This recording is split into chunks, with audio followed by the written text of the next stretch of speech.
अस्सलाम वालेकुम, मैं हूं doctor Waqas Ashraf Chaudhary. I am consultant interventional pain management and regenerative medicine expert. नाजरीन, आज के इस वीलॉग में हम आपसे उस बीमारी का तस्करा करने जा रहे हैं जिसमें बेसिकली मरीज़ आके हमें बताता है कि गर्दन के पट्ठों में दर्द हो रही है,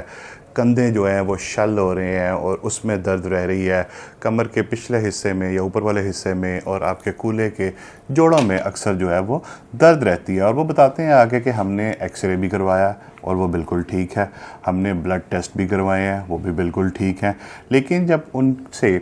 उसकी बीमारी के बारे में तफसीली हिस्ट्री ली जाती है तो यह पता चलता है कि वो कोई ऐसा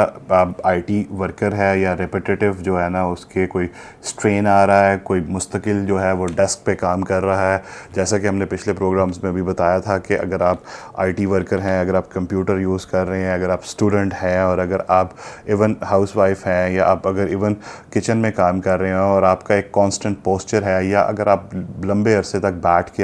के आधा लेट के टीवी देख रहे हैं, तो उससे क्या होता है कि आप कि जो बड़े पट्टे हैं, जो बड़े मसल्स हैं, उनमें टॉट बैंड्स बन जाते हैं जिनको हम मसल नॉटिंग कहते हैं। बेसिकली जो मसल की मूवमेंट है ये आपकी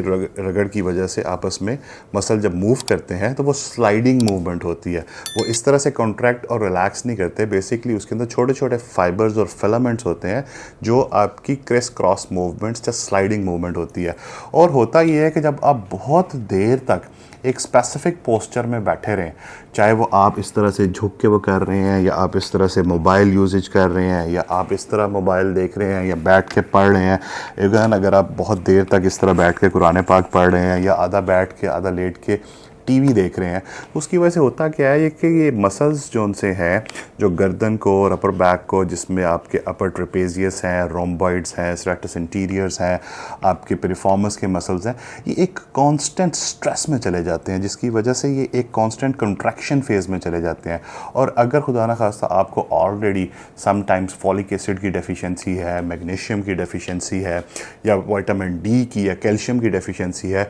तो वो क्या करते हैं कि वो स्लाइडिंग मूवमेंट के दौरान इस तरह से एक गांठ बना देते हैं जिसको हम ट्रिगर पॉइंट या मसल नॉटिंग कहते हैं, और एक टॉट बैंड सा बन जाता है मसल के अंदर और ये बहुत पेनफुल होता है। और इसमें रेफर्ड पेन भी हो सकती है। लेट्स सपोज अगर आपके कंधे में इस जगह पे या पिछली जगह पे टॉट बैंड बना हुआ है तो उसकी बाजू में पेन रेडिएट कर सकती है, पिछली साइड पे अगली साइड पे पेन रेडिएट करके आ सकती है। और इसको एक्सरेज में बिल्कुल नज़र नहीं आता। इसको देखने के लिए हम इसको फिज़िकली पल्पेट करते हैं ड्यूरिंग द फिज़िकल एग्जामिनेशन, और हम उसको हाथ से आहिस्ता से जब पल्पेट करते हैं तो हमें नीचे मसल के अंदर एक टॉट बैंड फील होता है। या अगर अब एडवांसमेंट के साथ अब अल्ट्रासाउंड मशीन्स अवेलेबल हैं, अगर हम अल्ट्रासाउंड के साथ उस मसल्स का मुआयना करें और उसको हम देखें तो उसमें हम टॉट बैंड को प्रॉपरली देख सकते हैं। और बेसिकली अगर आपको वैसे ही एनीमिया रहता है और फॉलिक एसिड की सम टाइम डेफिशिएंसी होती है तो उसकी वजह से आपके मसल्स ज़्यादा प्रोन हो जाते हैं जिसमें नॉटिंग ज़्यादा हो सकती है। बैड पोस्चर की वजह से हो सकती है, डिहाइड्रेशन की वजह से हो सकती है। इसके अलावा मैंने बताया कि कैल्शियम, मैग्नीशियम और विटामिन डी की डेफिशिएंसीज के साथ हो सकती है। या हमने लास्ट प्रोग्राम में डिस्कस किया था फाइब्रोमाइल्जिया के बारे में कि अगर फाइब्रोमाइल्जिया का ऑलरेडी शिकार है तो उसकी वजह से हो सकती है। और वो मर्द और हजरात जो रात को सोने से पहले बहुत ज़्यादा देर तक जो है वो सोशल मीडिया और मोबाइल जो है वो देखते हैं और स्क्रीन टाइम उनका ज़्यादा होता है, उनको ये डेवलप हो सकता है। इवन स्टूडेंट्स में जो बहुत ज़्यादा देर पढ़ते हैं और एग्ज़ाम के करीब आके यूजुअली ज़्यादा पढ़ते हैं तो उसमें वो होता है। हमने इसका पहले भी डिस्कस किया था कि इसमें आपको फ्रीक्वेंट ब्रेक्स लेनी चाहिए ताकि आपके मसल एक कांस्टेंट स्ट्रेन में ना जाएं और आपकी बॉडी रिलैक्स हो जाए। हमने पिछले प्रोग्राम्स में भी इसका अक्सर तज़किरा किया कि आप 15-20 मिनट जब एक गो में बैठ गए हैं तो उसके बाद अब अपनी कुर्सी पे खड़े होकर अपनी नेक को मूव करके अपने मसल्स को मूव करें, अपने बाजू को, अपनी बॉडी को स्ट्रेच करें और फिर बैठ के आप जितना मर्जी जो है कर लें। फिर अगेन ये साइकिल आप एवरी 15 to 20 मिनट्स जो है उसको रिपीट कर सकते हैं सो दैट कि आपके मसल्स जो से हैं वो कांस्टेंट स्ट्रेन में ना जाएं। फिर इसकी बात आ जाती है तशख़ीस की। तो तशख़ीस के लिए अगेन हमें हिस्ट्री,